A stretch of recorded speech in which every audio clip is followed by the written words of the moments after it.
Yuki, tu vas bien aimer cette archive parce que on va deviner quelle personne permettra enfin de vaincre Jura, voire qui va finalement vaincre Jura. Et pour ça, on va utiliser ce qu'a fait Kishimoto dans toute son œuvre, se baser sur la mythologie. Tu sais, Yuki Kishimoto, il adore la culture japonaise parce qu'il est japonais et il adore se baser sur des récits de chez lui pour raconter ses histoires ou créer ses personnages. Prenons par exemple les Otsutsuki mâles qui sont arrivés sur Terre et auxquels ont été confrontés nos héros. Momotaro, c'est ça qui a donné Momoshiki. Kintaro, c'est ça qui a donné Kinshiki. Urashimataro, c'est ça qui a donné Urashiki, même s'il n'est pas canon. Et concernant Ishiki, c'est basé sur Ishun Boshi. J'arrive jamais à dire son nom. Et je sais même pas si c'est exactement ça le nom, mais on s'en fout. Mais ça, c'est concernant les noms. Maintenant, on va se baser sur autre chose, à savoir les combats.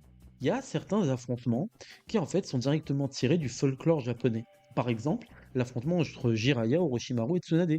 Ils se sont véritablement frités, les trois, dans certaines légendes japonaises. Il y a un affrontement très célèbre que Kishimoto a reproduit grâce au personnage d'Itachi et de Sasuke. Ce combat, c'est celui qui a opposé le dragon à 8 têtes nommé le Yamato no Orochi au dieu des tempêtes et de la foudre, Susanoo. Dans la légende, dans le mythe plutôt à ce stade-là, dans le récit, Susanoo décide d'utiliser 8 jarres d'alcool, ou 8 bouteilles d'alcool, appelle ça comme tu veux, afin de saouler, alors du saké, afin de saouler le dragon et d'ensuite pouvoir le tuer en utilisant l'épée Totsuka. Quand on regarde l'affrontement entre Sasuke et Itachi, de Sasuke sort le Yamato no Orochi, et d'Itachi est utilisé le Susanoo. C'est la première fois qu'on voit cette technique. Mais le Susanoo d'Itachi, il n'est pas forcément le seul élément intéressant dans le récit. En effet, Itachi utilise avec son Susanoo une espèce de gourde qui lui sert d'épée. Cette épée, c'est Totsuka. Et cette gourde, c'est une gourde couramment utilisée pour contenir du saké. Oui, comme dans le mythe qui a opposé Susanoo au Yamato no Orochi. Maintenant qu'on a donné l'exemple des noms et qu'on a donné l'exemple d'un affrontement repris par Kishimoto. Pareil pour Kaguya, qui est lié à la lune. C'est pour cette raison en fait que sa forme finale c'est un lapin. Parce que les Japonais s'imaginent voir un lapin quand ils regardent la lune. Je vais pas débattre là-dessus. Mais ce qui nous intéresse ici, c'est Jura. Quand on essaye de faire des recherches avec les Otsutsuki, on arrive plus ou moins à retrouver des récits liés à ces personnages. Comme j'ai dit, Kinshiki, sa force, il la doit au récit de Kintaro. D'accord. La capacité qu'a à réduire sa taille Ishiki ou de réduire la taille plutôt des objets non organiques, c'est en lien avec la légende tout simplement du personnage duquel il est inspiré que j'ai la flemme de prononcer le nom. Je l'ai dit avant, voilà. Pire Yuki remettra quand elle fera son taf. Mais ce qui nous intéresse encore une fois, c'est Jura. Et il se trouve que, en réalité, il est possible, voire fort probable, de 3 chances sur 4, que, en réalité, le personnage qui justement va poser un problème à Jura et qui risque de le tuer, c'est Momoshiki. Alors, tu vas sûrement me demander, mais d'où ça sort ça? Même Koji n'en parle pas, hein. Alors, tu me diras sûrement, ouais, mais ça parle pas non plus ni de Sakura, ni de, je sais pas moi, Kakashi, Mitsuki. Oui, mais Momoshiki est un Otsutsuki et c'est le dernier, entre guillemets, encore en vie, parce que Kaguya a été scellé, donc c'est un peu vague, mais c'est le dernier encore actif de connu. Et dans toutes les fois où il a été cité que le pire est arrivé, il a jamais été dit ce qu'est devenu Momoshiki en fait. Il est jamais intervenu. Donc, le fait qu'il intervienne peut être un élément perturbateur qui peut justement permettre d'empêcher tous ces espèces d'avenirs absolument horribles qui nous sont cités par Koji pendant sa discussion avec Boruto. Et Momoshiki, le personnage qui lui a servi à l'inspirer, comme je l'ai dit, c'est Momotaro. Et il se trouve que dans le récit de Momotaro, il y a une des aventures qui est un peu moins connue, mais quand même qu'il est, notamment du côté japonais. C'est une partie de son mythe où Momotaro et ses 3 amis sont confrontés à des démons, et surtout au roi de ces démons, qui se nomme Ura. C'est bon, Yuki, tu l'as? Ura, Jura. Il n'y a qu'une seule lettre de différence. Qui plus est, ce Ura, ce roi démon, est à la tête d'une armée de démons. Ce qui n'est pas sans rappeler l'un des avenirs qu'avait évoqué Koji, dans lequel Jura avait une armée de 400 Shinzu, et là ils sont foutus. Sachant que tout ce qui est attrait un peu aux Otsutsuki se rapporte aux références liées à des légendes ou le folklore japonais, le seul qui puisse coller, c'est Ura. Et étant donné que maintenant Momoshiki a fusionné avec Boruto, ça risque d'être en fait tout simplement l'alliance entre Momoshiki et Boruto qui sera la clé pour vaincre Jura. N'oubliez pas comment Kishimoto a nommé cette suite. Boruto 2 Blue Vortex. Beaucoup pensent en fait que les 2 vortex, c'est, Boruto et Kawaki. Oui, sauf que ça collerait pas des masses. Parce que Kawaki, son Kama, même quand il est activé, il est rouge et il n'a rien chez lui qui rappelle une spirale. Cependant, si on se tourne du côté de Boruto et Momoshiki, Boruto a un Kama qui est de couleur bleue quand il s'active et qui est rattaché à Momoshiki, et les 2 seules personnes qui peuvent coller, c'est ces 2-là. Ce sont les 2 à utiliser le Rasengan, l'orbe tourbillonnant semblable à un vortex. C'est sur eux en fait finalement que se centrera le récit. Kawaki, c'est vraiment le personnage à côté en fait. Les 2 personnages incarnant ce vortex bleu, c'est Momoshiki et Boruto, jusqu'à preuve du contraire. Parce qu'il va falloir me trouver un truc en lien avec un tourbillon bleu chez Kawaki. Alors que Momoshiki fait assez souvent usage du Rasengan sous différentes formes. Mais le Rasengan, il reste bleu à chaque fois. Je sais pas si vous avez remarqué d'ailleurs, mais Momoshiki n'a jamais perdu depuis qu'il est dans le corps de Boruto. Il a vaincu Boro, il n'a pas été vaincu lui-même.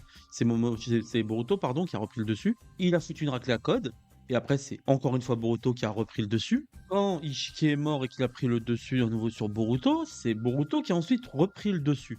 Donc en fait, ces deux-là n'ont pas perdu depuis qu'ils sont ensemble. Attention, quand je dis perdre, c'est un affrontement vraiment face à face, etc. Quand tu regardes bien, même dans Two Vortex, Yuki, quand il est face au Shinzo Ego la première fois, il n'a pas spécialement perdu. Il s'est replié, oui, mais je veux dire, il n'a pas été vaincu. S'il avait été vaincu réellement, les Shinzo auraient mis la main sur lui. D'ailleurs, c'est pour ça que Jorah il attaque de très très très loin pour atteindre Boruto. Parce que s'il essaye de se rapprocher de lui, il a aucune chance. Boruto est déjà intervenu face à Jorah et Hidari. Et il s'est barré, mais tranquille, ils ont rien pu faire. Mais concernant le récit qui oppose Momotaro à Ora, il faut aussi rappeler qu'il est censé être accompagné de 3 animaux. Je pense savoir ce qui peut les représenter, mais là c'est la partie vraiment où je suis vraiment pas aussi sûr que concernant l'identité de Jorah vis-à-vis des folklores. Il est censé être aidé d'un chien, d'un singe et d'un faisan. Un trio, ma foi, assez particulier. Il est possible que ça représente par exemple le trio Ino Shikasho. C'est le seul trio en fait qui est abordé dans Boruto, enfin dans Boruto Two Vortex. Et il semble avoir une place assez importante parce que mine de rien, il donne du fil à retordre à Jorah. Il est donc possible que ces 3-là soient les fameux 3 alliés dont Boruto aura besoin pour vaincre Jorah, ce qui serait quand même assez intéressant de la part de Kishimoto de les exploiter, parce que vous notez que quand Jorah voit le trio, déjà il les complimente et surtout il ouvre son carnet pour voir qui ils sont. Chose qu'il n'a fait avec personne d'autre. Il n'y a que pour ces 3-là. Ce geste de sortir ce bouquin face à eux, c'est un peu comme si Kishimoto nous sortait l'ouvrage dans lequel est racontée l'histoire de Momotaro. Alors attendez, on va regarder ce qu'il y a décrit dans le fameux récit de Momotaro. Alors, un chien, un singe et un faisan. C'est comme s'il les sortait du conte en fait, ou du récit, appelez ça comme vous voulez. Ou encore comme s'il les rattachait en fait à un conte. Il aurait pu le faire face à plein de personnes, mais il l'a fait face à ces 3 personnages-là. Face à un trio. Il ne l'a pas fait devant Kawaki, il ne l'a pas fait devant les ninjas auxquels il a été confronté quand il arrive au village. Par contre, il l'a fait concernant ce trio-là. Ce n'est pas la première fois que ce genre de choses arrive en soi. Rappelez-vous qu'un autre trio a marqué l'histoire par le passé, en étant considéré comme un trio de légende, le fameux trio légendaire, qui se sont retrouvés face à un ennemi qu'ils n'arrivaient pas à vaincre, qui était Hanzo. C'est la même chose, il reconnaît leur capacité, il reconnaît leur prouesse technique, il reconnaît le fait que c'est un trio quand même assez surprenant. Un peu comme si Kishimoto nous faisait un clin d'œil. Alors, dans le récit de Ura et Momoshiki, ouais, il y a un trio qui normalement aide le héros à vaincre le démon, le roi des démons, Jorah. Voilà. Ça nous fait des signes. Alors, on pourrait parler d'interprétation, mais c'est quand même bizarre, mine de rien, pour quelqu'un comme Jorah qui est très passionné des récits, d'ouvrir son livre devant ces 3-là. Chose qu'il a fait devant personne d'autre. Dans un sens, le chien, ça pourrait être Shikadai, le singe, ça pourrait être Shosho, et le faisan, ça serait Inoijin. Quand vous regardez bien, Inoijin fait beaucoup appel à l'oiseau pour essayer de s'enfuir. Il se sert énormément de ça. Alors que les Shinzu comme Jorah savent voler, donc c'est pas spécialement pour avoir un avantage a priori. Donc c'est à la fois un moyen de fuite et en même temps il y a un aspect un peu symbolique en lien avec l'oiseau, comme le faisan. Bon, même si c'est pas un faisan là.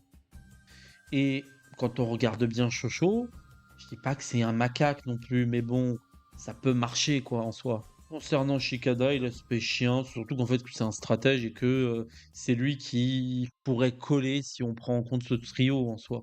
En même temps, comme je l'ai dit, Kishimoto reprend des récits, il reprend des éléments, mais, il a été dit nulle part que Totsuka se trouvait dans une espèce de gourde, à saké, hein. Il a utilisé des jarres ou des tonneaux, appelez ça comme vous voulez, pour saouler le Yamato no Orochi et ensuite le couper la tête avec Totsuka, enfin couper toutes les têtes.